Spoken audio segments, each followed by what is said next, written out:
Welcome to the Hair of the Dog podcast. I'm your host, Nicole Begley, and today we're chatting with Tracy Munson from Tracy Munson Photography in a very small town in New Brunswick, Canada. I'm talking small. I'm talking 100 people or less. You guys, that's 2 zeros. Anyway, if you have ever thought to yourself that I have a market that's too small to make this pet photography thing be a full-time thing, well, think again. Come listen to Tracy's story and be inspired. And actually, even if you're in a big market, the techniques that we're talking about and the marketing strategies that we're discussing during our time together in this episode, well, they work in any market of any size. So stay tuned. Welcome to the Hair of the Dog podcast. If you're a pet photographer ready to make more money and start living a life by your design, you've come to the right place. And now, your host, pet photographer, travel addict, chocolate martini connoisseur, Nicole Begley. Hey everybody, Nicole here from the Hair of the Dog podcast. And today I have with me my special guest, Tracy Munson from Tracy Munson Photography. Tracy, welcome to the podcast. Hello, I'm so excited to be here. Yay! I'm super excited to have you here. Yeah, so you have recently made like a pretty big change in your life and business. And one of the things that I hear most commonly said from people as to why running a pet photography business might be challenging is that they think their market's too small. So tell us, where are you joining us from up there in New Brunswick, Canada? I'm joining from Harvey, New Brunswick, not the big Harvey of 2000 near Fredericton, but I'm in Harvey Parish, which is down near Fundy National Park, and we have a population of around 100 people. So we don't even qualify as a village, as I understand it. So there you go. 100. That's only 2 zeros. And barely, actually. That was only the last time I checked. We were up over 100. Like when we moved here, it was like 80.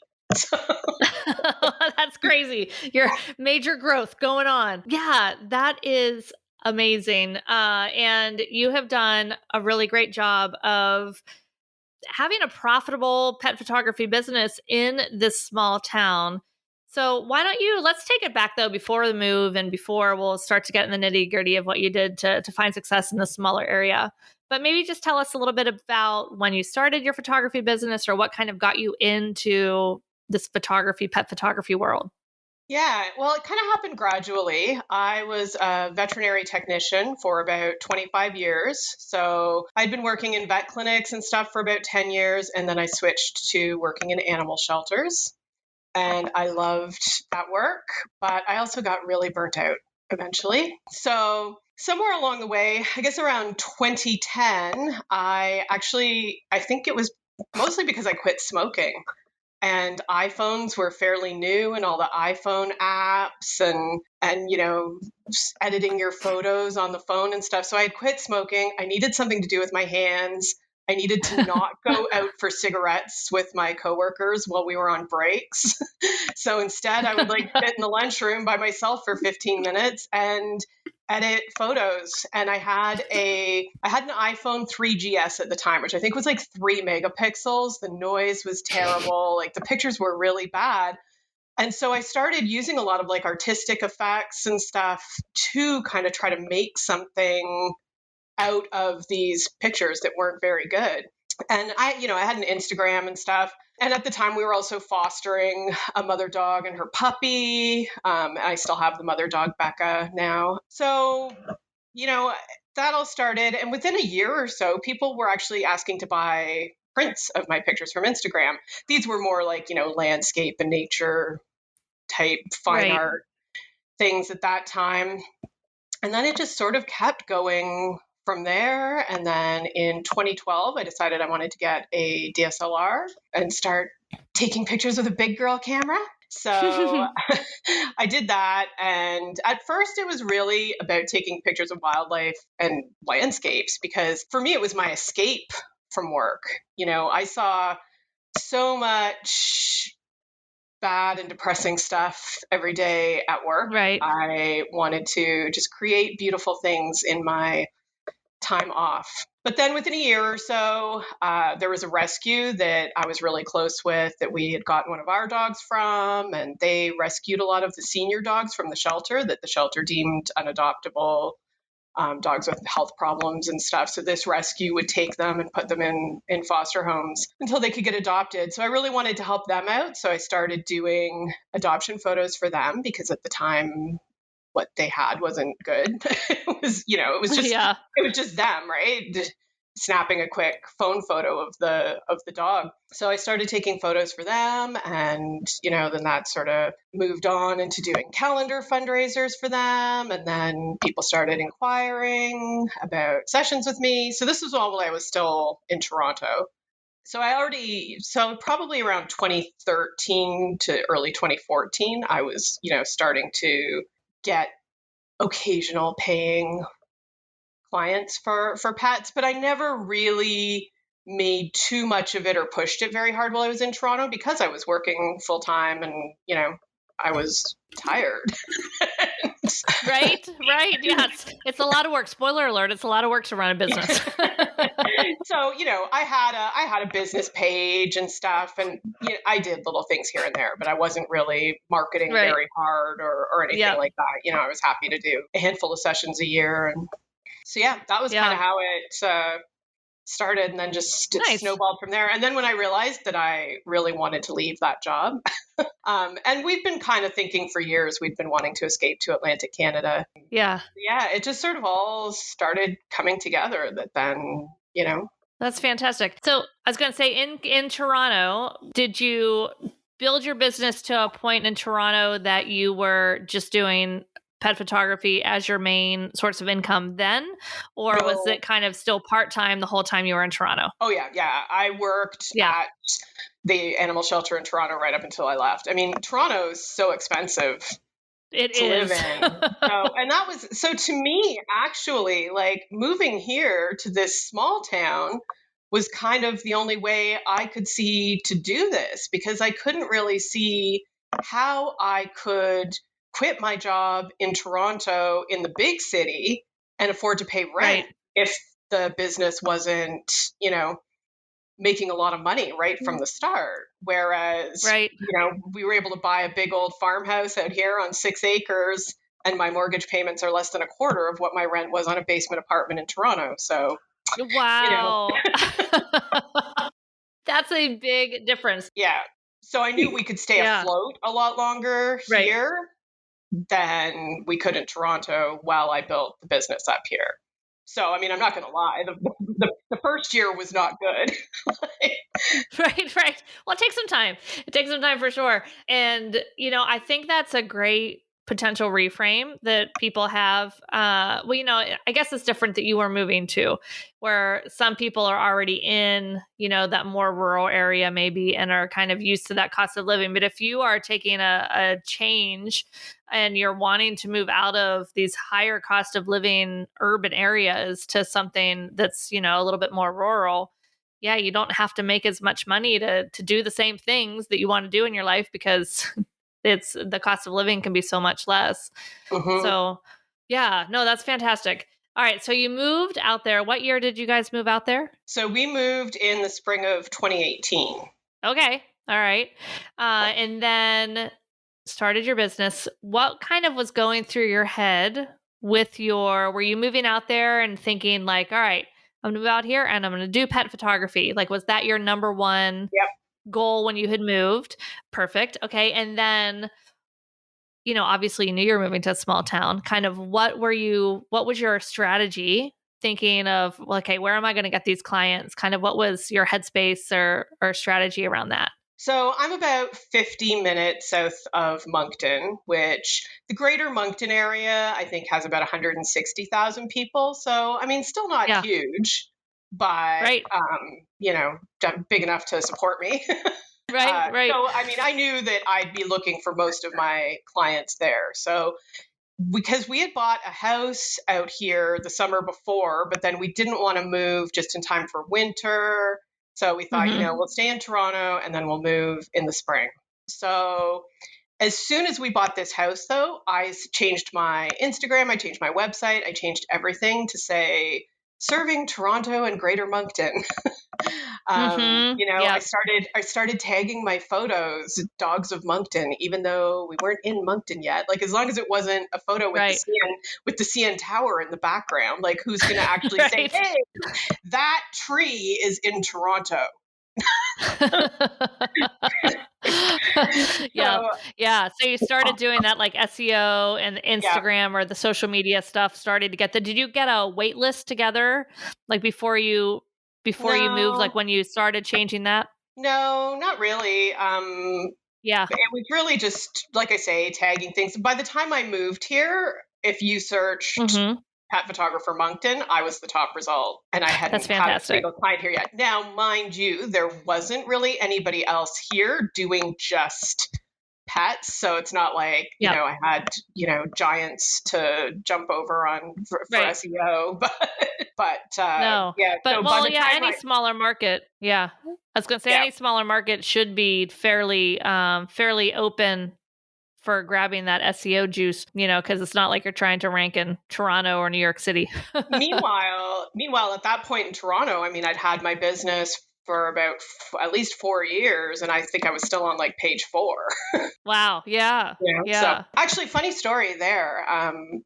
For something to think about for anybody who thinks they'll get kind of cutesy with their business name. I've never told you this, but when I first started my business, I thought, well, I love dogs, and everybody knows how much I love wine. So the perfect name for my business would be Hair of the Dog Photography. So Oh, no way. I searched hairofthedogphotography.com on GoDaddy, and it was available. So I'm like, done.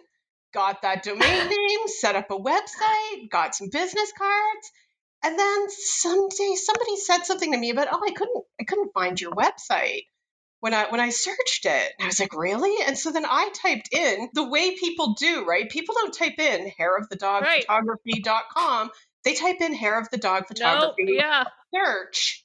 And what came up for pages and pages before me was posts from Hair of the Dog, this was, I think, pre-Academy. I think then you were just like Hair of the Dog Yeah. This was blog. But hairofthedogblog.com. you had actually also featured a couple of photographers in the Toronto area. So if people searched Hair of the Dog and photography, they were Right. getting like my competitors that had been featured on your Right. blog long before they saw me. So that didn't work Oh, out very well. yeah. So it just goes to show, don't just look up the domain name, also Google the Mhm. individual words. Yeah. No, that is a great thing to mention. I have a friend, she did family photography, still does, and she was in the Philadelphia region and she used her name, but there was another family newborn photographer in Texas with the same name.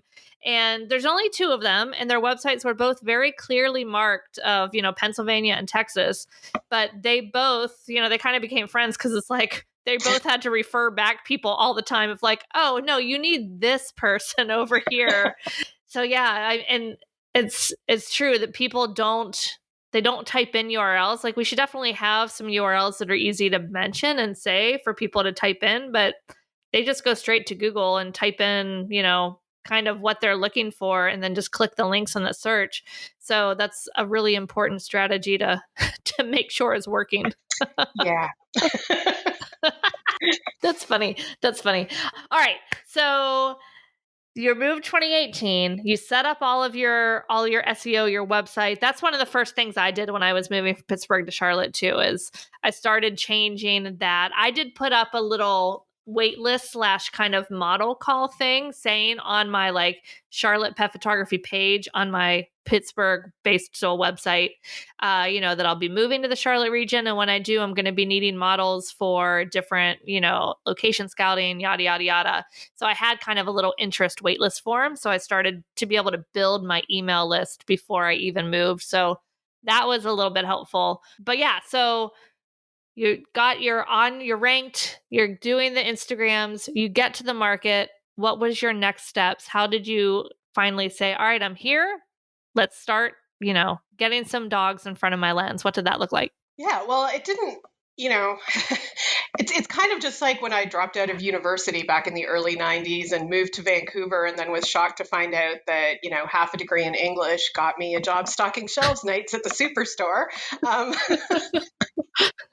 it was kind of the same. I mean, I first moved here and it was like, okay, well, I've done all the things, so phone will start ringing soon, right? But of course it didn't. Right.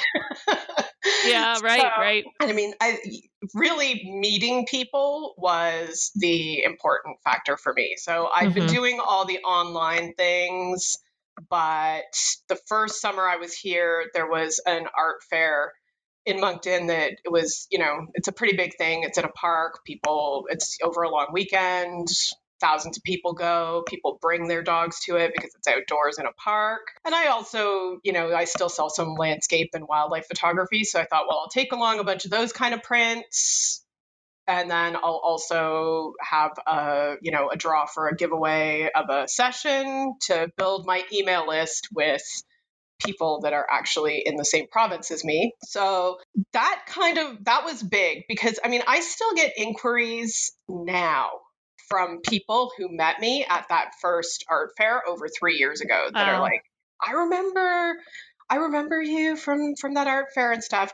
Which I also have to say that I've read in a lot of the Facebook groups, some of the ones about having more kind of upscale business models and stuff that, oh, well, you've got to look all professional and stuff. And I mean, I don't know how well you can see it because it's kind of dark, but I have blue hair. And my mom, even, to this day, is always like, you're almost 50 years old. Why do you have blue hair? But I'm like, you know what? If I had moved here and didn't have blue hair, I would be just any other chubby middle-aged woman. But now people come up to me in the grocery store and are like, hey, you're that pet photographer, right? It's 100% Yeah. because of my blue hair. There's like nothing else remarkable about my appearance. So sometimes something like that could be a bit of a marketing strategy too. If Yeah. you've got No, blue hair or you're covered in tattoos or something like that, like it's not always a bad thing to stand out. agreed. And I think a lot of people start to struggle with like how much of themselves do they show and how much of themselves do they share. And, for instance, for me, for my photography business and hair of the dog, chocolate martinis are 100% part of my brand. Like people see a chocolate martini and many of them think of me. So this is kind of what I want.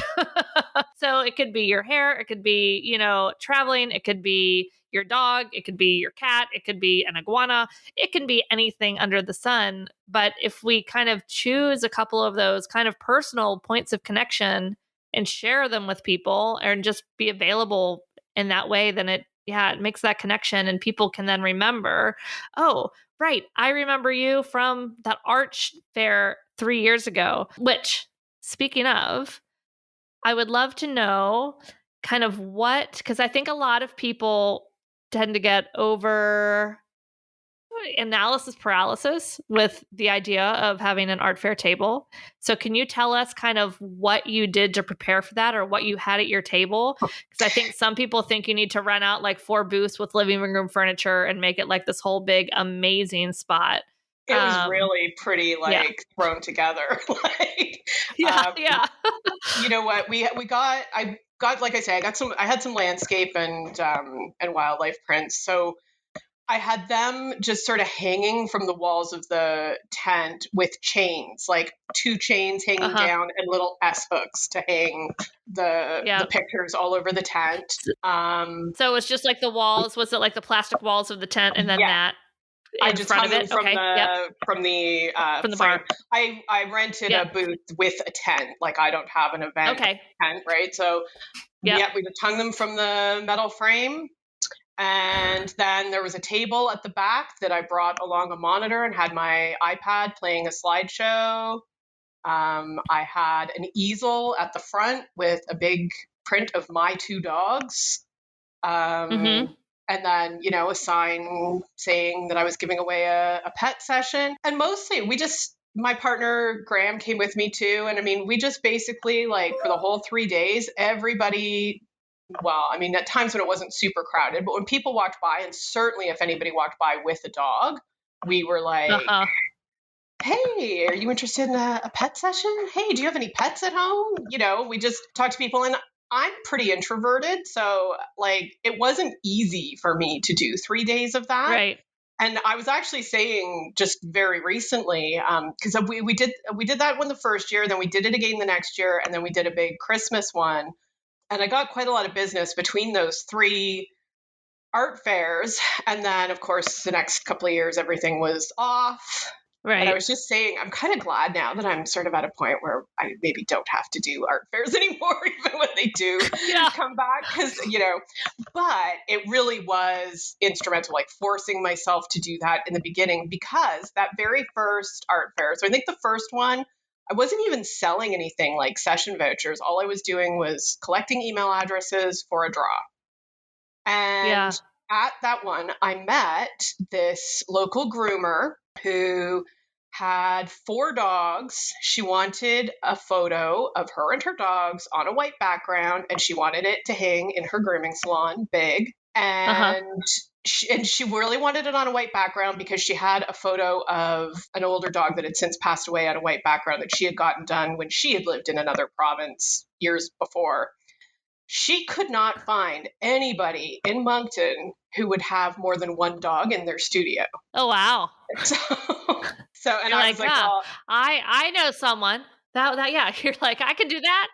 I don't even have a studio. I do mostly outdoors, Yeah. or if people want them on a solid color background like that, I set it up in their house, or in her case, in her grooming salon. Yeah. So we did that, and she ended up with a big 36-inch print of that as like the first thing people see when they come into her salon. So, I mean, she alone was probably responsible for about 85% of my customers in the beginning. Everybody that found out about me because of her. That's fantastic. So did you have anything specific set up with her, or was it truly just this beautiful piece of art and they ask about it and she was just word of mouth, just evangelizing you? Pretty much. I mean, I had Yeah. said that I would give her some credit, some print credit for everybody she referred to me. And there were a couple of people that she referred to me, but then like, there'd be times, even now, there will be times I'll have a session, and then it's not until later I'll see her posting pictures of them at her salon. And I'm like, oh, they probably found out about me through her. Yeah. Like, I haven't really tracked very well. And that's something I kind of want to do moving forward in the future, because I now have a vet and a few groomers that have been Oh, clients. yes.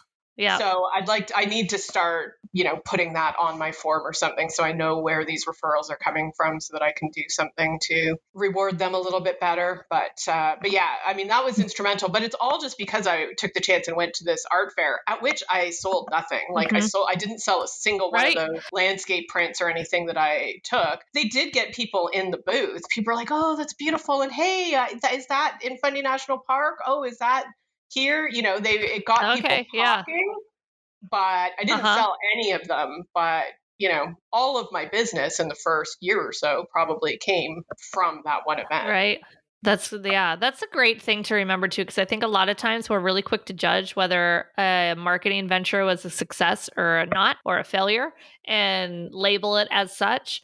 But so much of this business is a long game, and it just takes time. I mean, I had clients that would contact me, and my prices were more than what they realized at the time, and they would come back a couple years later. Not everyone, but some would. And same thing with these kind of work. Like, I would do some different things with our humane society, and I volunteered to they had a big calendar, and actually almost all the pet photographers in Pittsburgh at the time took part of it. And I would sometimes take adoptable photos and things like that. And I can't tell you how many of my clients would come to me and they would just at some point say, I love that the work that you do with the Humane Society. And the Humane Society was never really promoting me. Like, we did a little promotion once or twice, but it wasn't like they were out there constantly promoting me or sessions or offers. It was just this natural progression of people see it and then they remember it, and then it might take them a little time to get moving on it. So we still need to be having this marketing, this urgency, and making offers to people periodically. But I think too many of us are way too fast to label something as that didn't work because we didn't see an immediate, like, my calendar's full now. That it just takes time. That just made me think of another thing, actually, that I had completely forgotten I'd even done this. But also, then that first year, I had gone first. One of the first things I did when I moved here was go to the local SPCA, thinking, I mean, of Uh-huh. course, they're going to be delighted to have somebody with my background to Of do course they pictures will for them, be. right? But they were kind of like, eh. So, Right. I Yeah. was like, oh, well, that didn't go very well. So, but it just happened that their like volunteer coordinator though then had contacted me about the possibility of getting a session for herself. So we had met. She never did actually end up booking, but she got in touch with me when they had a little Christmas market. And it was just a little thing. I think I paid $25 or something to be there for like every weekend in December. It wasn't thousands of people or anything like that. Right. But they had a gift wrapping table there. A few of the shelter staff had little booths there selling, little crafty things and stuff like that. A lot of the staff were there all of those weekends. And as we were all there and it was very slow, we would all get chatting and I regaled them with hilarious stories from my shelter days. And by the end of December, some of the staff were begging to have me come in and do pictures. They were like, "Oh, we've got to get Tracy." So, and I actually, I even did like a sort of model call type session with one of the girls there with her dog and stuff. So then she was promoting me all over the place. And so again, that then became another thing, right? Like, Mm-hmm. did I sell anything at that, all those weekends in December? No. Right. Did I have anything better to do? No. Right, right, right. Yeah, I like to So, say too for these different events and like vendor fair kind of things. I haven't done like a craft fair vendor fair, but I did do, and I don't like the really big. I don't even know if they still do them after COVID, but like they had those really big, like expensive pet expos that are like $500 a table. Like I wasn't ever prepared to spend that much on that kind of thing, but I loved the like community events that my Humane Society or some of the other rescues would often put on, or like the community walks, but really those ones that the rescues would put on, at least for me when I was in Pittsburgh, was my target market. And they would, be doing a run, but it benefited the rescue, or it's, these different things. And you get together and it's $100 and you're getting those leads. May or may not be selling vouchers. I know for most of mine, when I started, I did not sell vouchers. I was like you, your first one. I was like, well, I'm just going to get some leads. I didn't even think to have a special offer at the table. But one of the unforeseen benefits of those types of events is the ability before the event starts to kind of go around and connect with some of the other vendors and get to meet some of these other people, because that's where the magic is. I mean, if you guys have been following along at home and you're seeing a theme here, the theme is human connection, not SEO. yeah. It's helpful to have SEO, but being able to make those connections with people is so important, whether you're in a big city or a small city. Yeah, 100%. And I want to put out there too, I see a lot of times in various pet photography groups and on Heart Speak, where a Mm-hmm. lot of times photographers do have trouble kind of getting their foot in the door with shelters. And something that's not often addressed, I think, is that shelter staff are very like Mm-hmm. once bitten, twice shy about having Mm-hmm. photographers in there and volunteers really of any kind. It can always be such a double-edged thing because shelters have to Mm-hmm. make difficult decisions and sometimes volunteers lose their minds and slam the Mm-hmm. shelter all over social media and stuff when a dog maybe has to be euthanized after an incident Right. or something. And sometimes shelter staff, for whatever confidentiality reasons, can't even really share with the volunteers what Mm. has happened, Yeah. so Right. I think that's kind of always a big thing. I know it was a big thing when I worked in the shelter, and you'd have people come in and you'd be kind of like, oh, you could tell right off the bat And sometimes this person's probably going to be. yeah, right. And I mean, not to mention that shelters staff is usually like they're very overextended. Yeah. Like the shelter staff is so busy. They need somebody who can come in, do the Mm-hmm. job with minimal assistance, and who isn't going to end up actually being not thinking of the right word, but like a detriment, isn't going to end up Right. actually. Hindrance or something. Yes. Yeah. Yeah. Yeah, for sure. Yeah. And, And if you're this that isn't kind a of, if shelter you're, conversation. Oh, go ahead. oh no, sorry. I was just going to say, No, if go you're ahead. that kind of like No, you're sensitive, good. I was going to make another point. Yeah, go. Go. okay. Sorry. You go. Finish. If you're that kind of sensitive person, that's totally fine, Yeah. but maybe shelter work isn't for you anyway. Or like one of the Yeah. smaller rescues that has animals in foster or something like that, that you're not going to Right. be going back and seeing the same dogs week after week after week and then asking, oh, where did Right. Fluffy go? Yeah. Yeah, I think it's a good point. So it's this the point I was going to make is, I don't want to like dive too deep into shelter ethics, but I think a lot of people have this, and it's just our sensationalized media and everything else that they think, non-kill versus like, the public shelters and gosh, those public shelters. I always work closely. It was our public shelter that, it was not a no-kill shelter. But like you have to remember every single person there, they're not there for the money. They're there because they love those flippin' animals so much and they want to do right by them. And like if there's no shelter that will take in, because their mission was they will take in anything at any point, where our no kill shelters, once they were full, they were full. And then they were turning people away. And then what happens to those animals?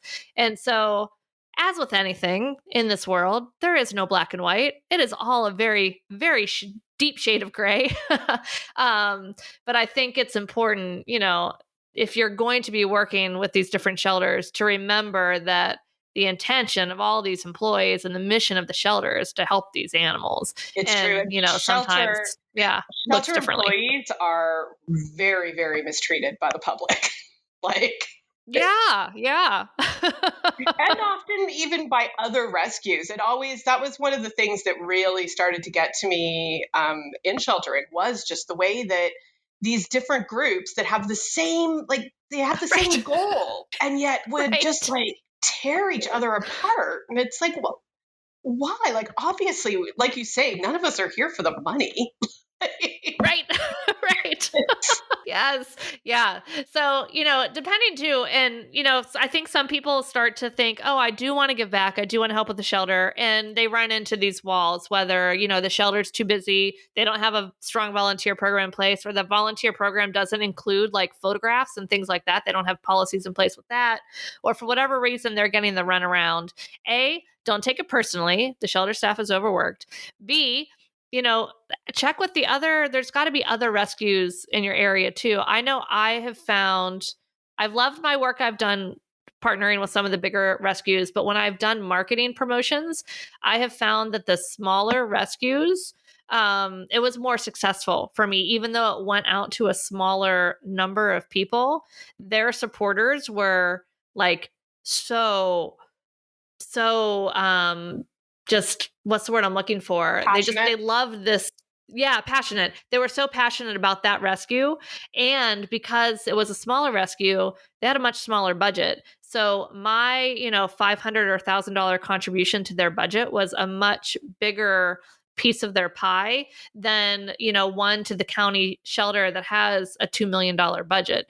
That's a drop in the bucket to them. But to the smaller rescue, it's like, oh my gosh, we can do so much more with that. So they were so much more willing to help promote it, because they didn't have all these other promotions they were doing to, bring in the funds to keep up that $1.5-2 million budget that they have to do that broad scope of work those bigger shelters were doing. So anyway, long story short, there's always tons of different rescues, charities in your area that are all different sizes, and not to discount the small ones. Sorry. Yeah. I think we have a bit of a delay here. Go. And ways to get involved. I mean, you don't have to be just photographing adoptable animals, right? They may not have the infrastructure in place to have you in to do something like that, but they're never going to turn you down for fundraising for them. Right. Or, Yep. doing some kind of Yeah. third party fundraiser that they don't really have to be especially involved in. You just do it, right? Mm-hmm. Yeah. And if you do have something that you want them to take part of, like to help spread the word, like if you can make it easy for them and give them the copy, the images, like all of the details, so they literally just have to copy and paste, you're going to be much better off that Definitely. way. Yeah, I know I've gotten to the point too where I just, I wish I had the time to photograph adoptable animals. I just don't. So I give back, in other ways, whether it's through fundraisers or things like that. So yeah, that's a great point, that it doesn't always have to be going in there to photograph. Have you, with your when you moved, did you make any, do any third party kind of marketing or promotions or anything with kind of nonprofits or charities as part of your marketing strategies? Well, with the SPCA, once I got Yeah. involved with them, then I was for a while doing pictures of their adoptables. That kind of stopped when COVID started, and just haven't picked it back up. And they have some issues with their uploading photos on their system and blah, blah, blah, blah, blah. But they're like, you know what? We'd rather you spend your time doing fundraising type things Right. than taking Yeah, pictures that yeah. often don't even make it onto their website before the animal's been adopted, right? So Right. Which is a good problem to have. The animal's adopted, done. it's But great. yeah. Yeah, especially, and that's the thing too, especially dogs, right? At least for shelters up here, dogs don't generally last long. So Yeah. it would be, I'd take the pictures, I would try to send them that night or the next morning. But like I say, most of the time, the dogs would get adopted within 24 to 48 hours anyway. So, Yeah, that's fantastic. so anyway, so yeah, then I did a calendar fundraiser. I've done a calendar fundraiser for them the last 3 years. And then I'm working on a book project now that also the session fees benefited them, and I'll probably be donating a portion of the book Nice. sales to them, but I'm not at that point yet. Nice. That's awesome. Did they help you promote for both the calendar sessions and the book? Yeah. Oh yeah. Yeah. Nice. Yeah, Awesome. because by that time I did have that relationship with them, right? And I could text them stuff, and so.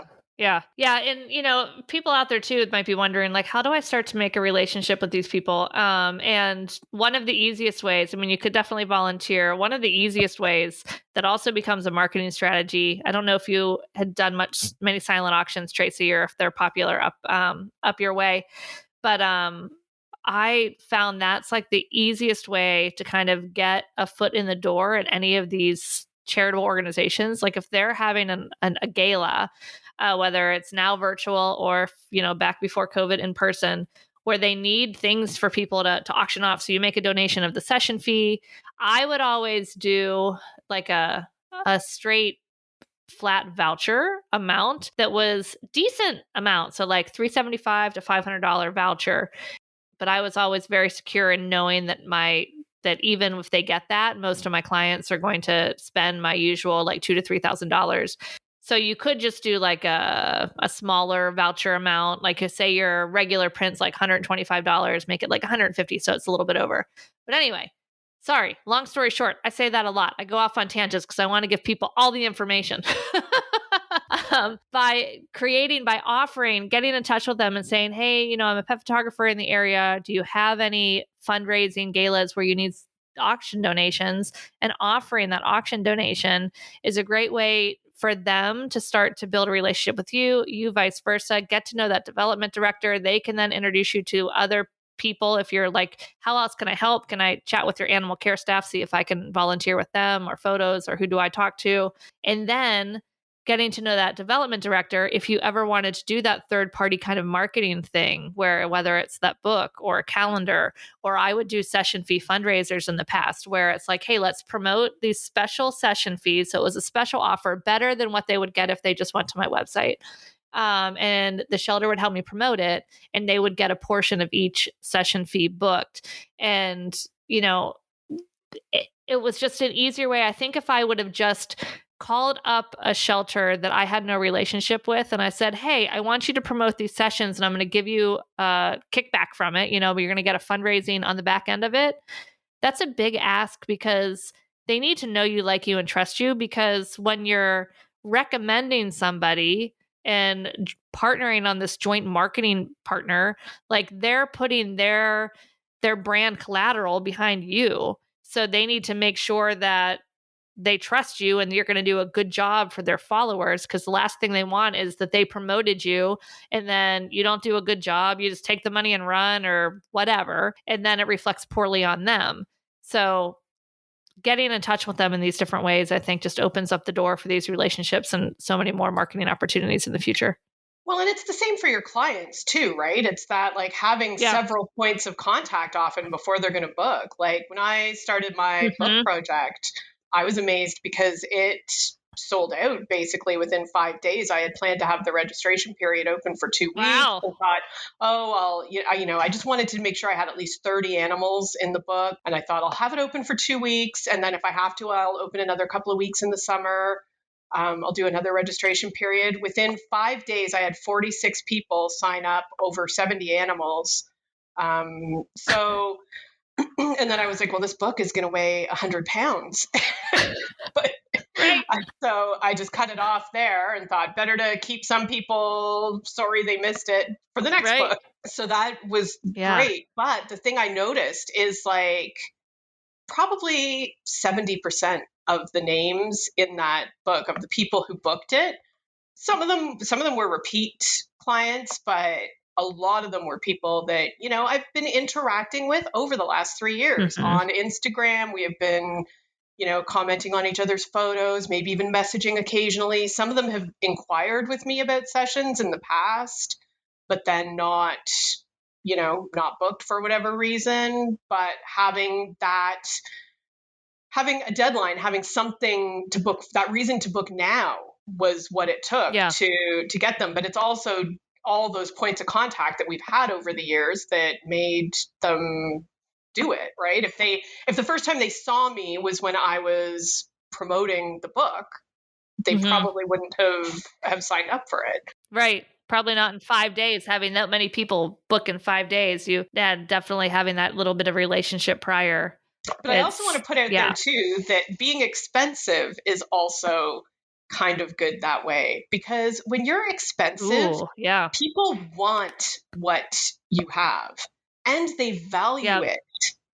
Whereas when you're inexpensive, people don't build up that desire. If they want it, they're like, I can have a Big Mac anytime. Right? So do you get a Big Mac every time you go past McDonald's? No, I hope not. Did you? I know when I started, I was lower priced when I started. And I found that those clients tended to be the ones that would like send the different Pinterest things and had all the opinions. They had all the opinions of what their final everything needed to be like. Whereas once I then raised my rates to be more in the, multi-$1,000, at least minimum 4-figure sale range, then the conversation my clients will start to say is, well, what do you recommend? I was like, I've really never had nightmare photography clients because I never really was very cheap shoot and burn, because I was just doing this on the side while I was working a full-time job that, exhausted me. The people who did book with me generally did kind of really want it. And so I was never, I was cheaper certainly than I am now, but I was never super, $150. Here's all your pictures on the USB stick or something was never my business model. And because of that, I have, generally had really good clients, but I also knew this again from working in vet clinics. We used to say that all the time, it's the client that you bend over backwards for and do something for that's going to then complain the next time that you can't help them out again.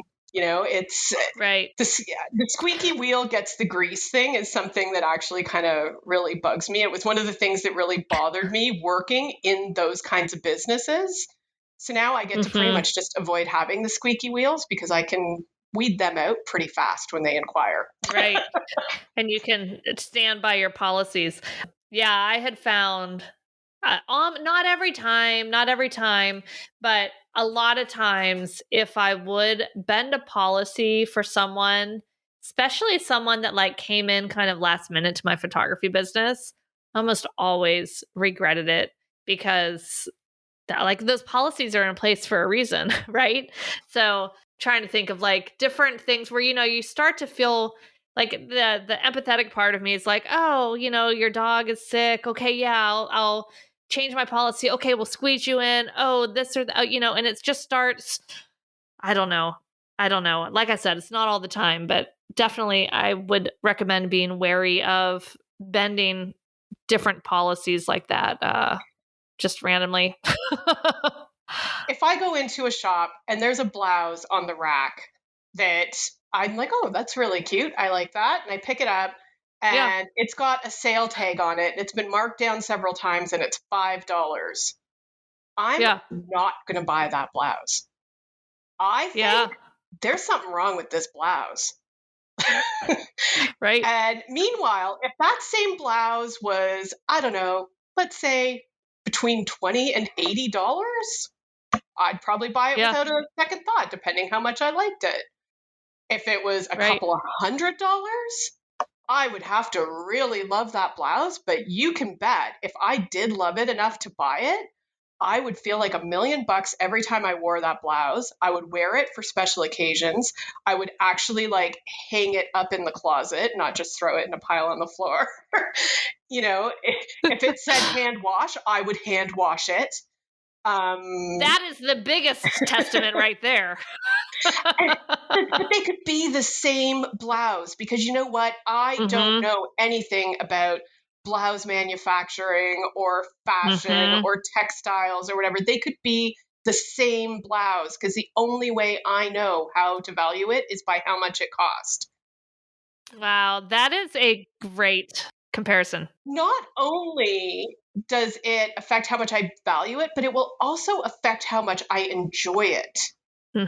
Because when I wear a $5 sale blouse off the clearance rack, I'm not going to feel like a special princess. Right? Right? Yeah. Oh, that's fantastic. And you can definitely, I think, see parallels to that in whatever it is that you value. And like for me, it's travel and food. So, going to spend money on a really nice dinner or like staying at a really nice resort one night, like, yeah, I value that experience so much more and look forward to it and like reflect back on it and enjoy it than like, when I stop at the normal Holiday Inn for like a horse show weekend where it's like, I'm just coming to this hotel because I need a place to sleep. It's just a whole different level of value that you get out of the product. So our job is to find those people that value what we're offering in that way. Well, it's the same, right? I think even my prints, right? I have clients that are like, oh, if my house was on fire, if everybody was out safe, that's the thing I would come back for. I've had more than one client tell me that. Yeah. Would they feel the same about that same print if they had paid $50 for it? Right. Right. Yeah. And there's all sorts of crazy psychology at play too once you get into these pricing. And I mean, I've been guilty of this too with when you see something that seems to be like that really expensive blouse down to $5, like you said, what's wrong with this? Or, if you're ever looking for airfare and they have those super discounted airlines and you're like, why is this ticket $39? Do they do the maintenance on the plane? I'm not sure. Like you start to question all of these things when things are just too inexpensive. And I think the challenge, and I think what holds people back from raising their prices is two things.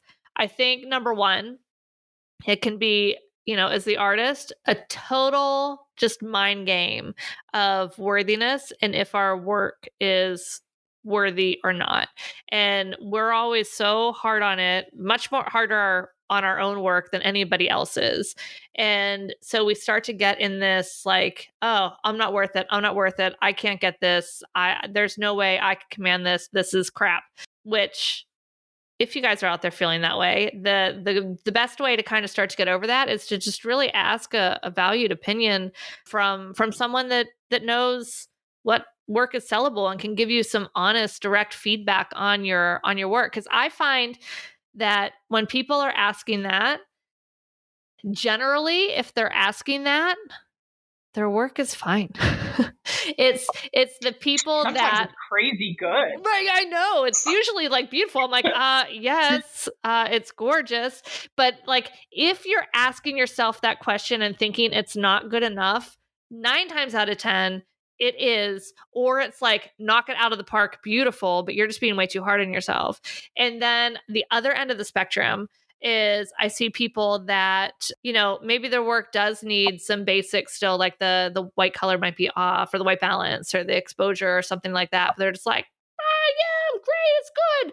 And that was kind of me when I started. I thought it was like, this is awesome. It's the best work I've done yet. Because it was the best work I had done yet, but it was still crap. but I was like, oh, this is the best one yet. But if you're there too, you can also still start this business, because if you're showing your work, your clients are seeing that work and they are liking it too, even if it's not, award-winning photography at this point. Like it still needs to get a little bit of improvement. Now, I'm not saying like work isn't important or craft isn't important, everybody. Don't mishear me.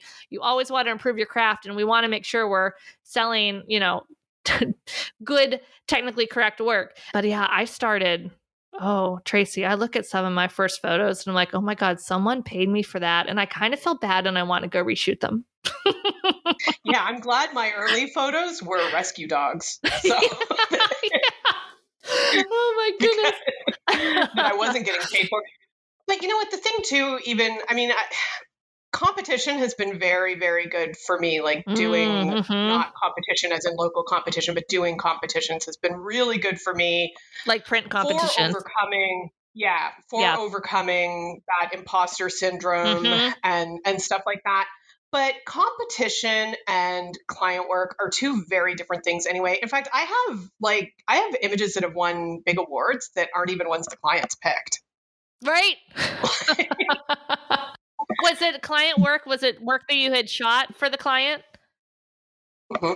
Yeah. And then they, in my opinion, purchased the wrong images, but I was like, I still like this one.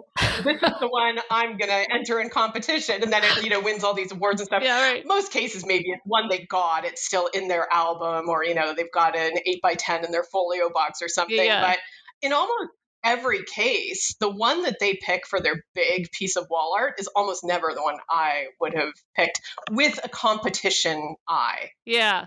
Because clients aren't looking at a lot of that perfection stuff that we're looking at for competition. They're going for expression. I mean, in fact, and things like the rule of thirds and stuff. Like, I can't tell you how often I've had clients be like, well, I'd like it better if the dog was more like centered.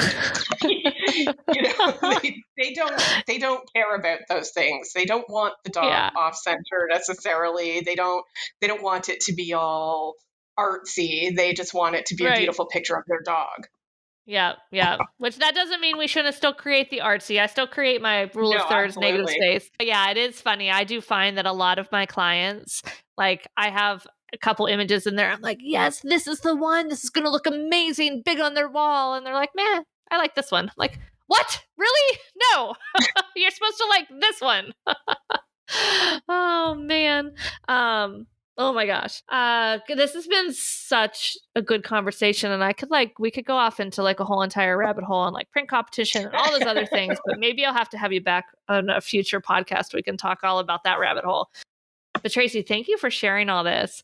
To wrap up, what would be your word of advice for somebody that's sitting, in a smaller market and, starting to question on if this is achievable, if they can actually, make a go of this pet photography thing? What's kind of the secret to success or your advice for them? Well, I think the secret to success probably with any business is partly just persistence. Yeah. And doing it. Like, you kind of have to do the stuff, right? Like, when I first got here, we first got here, we bought this old farmhouse. We spent the first few months fixing stuff up and everything. I wasn't really pushing myself overly to get out there, but those clients didn't start coming in until I started getting out there, meeting people, making connections with local pet shops and stuff. one thing that I did that I think was really good was the second year that I did a calendar for the SPCA, I made it a pet-friendly Moncton calendar. And so it Mm-hmm. was actually pet-friendly businesses that paid to be in the calendar. Oh, So there was like a couple of local like brew pub type places that didn't serve food, so they allowed pets, yeah, microbreweries. right. There was a pet friendly hotel that has since been, actually a big supporter of a couple of other fundraising things we've done too. There was just a whole bunch of different, and then also, there was like a local pet shop, a groomer, there was a whole bunch, and that just gave me the chance to connect with those people. Did I make any significant money off of that? No, but I made more connections in the pet business and pet friendly Mm-hmm. community, and it's all just building that community around you. And I Mm-hmm. mean, sometimes you just have to decide when you're going to work for free. Don't work for free for Mm-hmm. clients, work for free for fundraising or Mm-hmm. for causes that you believe in, that are going to get you not that exposure, oh, do it for exposure, but get you actual like exposure with people that matter to become friends with. Yeah. Yeah, I always like to say, That's really yeah, it. I always like to say for the working with free, like if it's your idea, like so I think people get this like, I've been told I can't work for free, I can't work for free, and they think that like they can never ever do anything for free ever. No, no, no. If it's your idea, 100% work for free. If it's for a great cause, if it's something that makes you feel good, if it's something to create a connection in your market that will lead to other opportunities later, then yes, you can work for free. It's when other people are asking you to work for free without any, like, and you're like, I don't feel like I'm getting anything out of this deal. That's when you say no.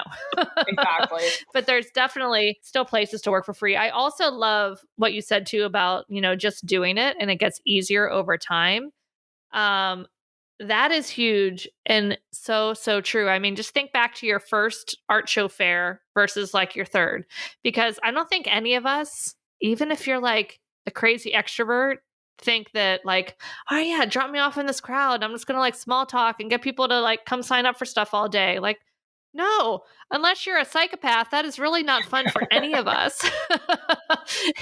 but you just do it and then you realize, okay, it's not so bad. You start to get a little bit more comfortable with it. And I think that's the cause for a lot of the procrastination and a lot of our business is that we don't know how to do it or we're scared to do it for some reason or another. And really the only way to get over either of those is just to do it, and it gets easier as you do it more One often. last thought that I would like Yeah. to leave people with is when I moved out here, I left a union job with, a fair bit of, Right. well, so called security. I don't really necessarily feel that union jobs are that secure these days, but that's a whole Yeah. Right, another right. It's a thing. whole But nother thread. I left a union job where I had 15 years seniority. I had a pension plan. I had health benefits. I was, Yeah. about a year away from 5 weeks of vacation time. A lot of people thought I was crazy Right. to leave Right. that job. Um, but it was also like killing my soul. So, Right. so I Yeah. asked myself, if I do this, if I leave this job, if I move out there, like, what is the worst that's going to happen Mm. if this doesn't work out? I was like, okay, if this doesn't work out, I might end up working at the gas station down the road. But you know what? I'll be living in a beautiful place on my beautiful property with my beautiful view. I won't have the same kind of stress I have working at the Mhm. animal shelter. I can just be happy working at a gas station in a small community.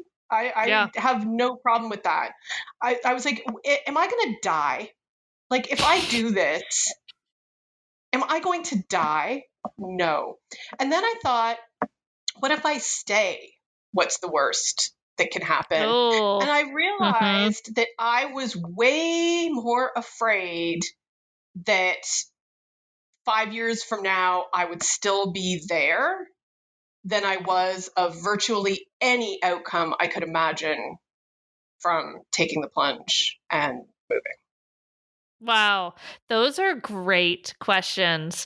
I often ask what's the worst that can happen, but I forget. And I think a lot of other people forget to ask, well, what is the cost of staying where I am? Because as humans, What's the worst that can happen if you stay? right, right. Because like as humans, we are comfortable staying in the uncomfortable for a long time because the change can be scarier than something that is not pleasurable. Even because we know, I forget what the quote, but basically, like the known discomfort is better than the potential, like unknown, even if it could be better. So, yeah, asking yourself those two questions can help you get some pretty big clarity pretty quickly. Thank you again for sharing all this, Tracy. Really appreciate your time and this conversation. I think it's going to help a lot of people. Before we go, why don't you let people know where they can find you, though, out there on those interwebs, or if they're, swinging through Harvey, New Brunswick, the small Harvey, not the big Harvey, the small one. The small Harvey. You can find me. I'm Tracy Munson Photography everywhere, on Instagram, on Facebook, on other places that I don't really do anything except auto post. Perfect. Yeah, so Perfect. Tracy Munson Photography everywhere. Awesome. Well, thank you, Tracy, for being here with us. Really appreciate it. Have a great holiday season, and we will talk to you soon. If you enjoyed this podcast episode, go ahead and take a screenshot of this episode on your phone and post it up there on your Instagram stories, and be sure to tag us at Hair of the Dog Academy. And we would just love to see how you're listening. And full disclosure, sometimes we just like to give away a little pet photographer swag in the form of Hair of the Dog t-shirts and sweatshirts. So what are you waiting for? Go ahead and share that screenshot of this episode, and don't forget to tag us at Hair of the Dog Academy. And while you're there, maybe you want to jump on over to our account and see what we're up to on the gram. Would love to connect with you. Thanks for listening to the Hair of the Dog podcast. This was episode number 118. If you want to check out the show notes for access to any of the resources that we mentioned, simply go to www.hairofthedogacademy.com/118. Thanks for listening to this episode of Hair of the Dog podcast. If you enjoyed this show, please take a minute to leave a review. And while you're there, don't forget to subscribe so you don't miss our upcoming episodes. One last thing, if you are ready to dive into more resources, head over to our website at www.hairofthedogacademy.com. Thanks for being a part of this pet photography community.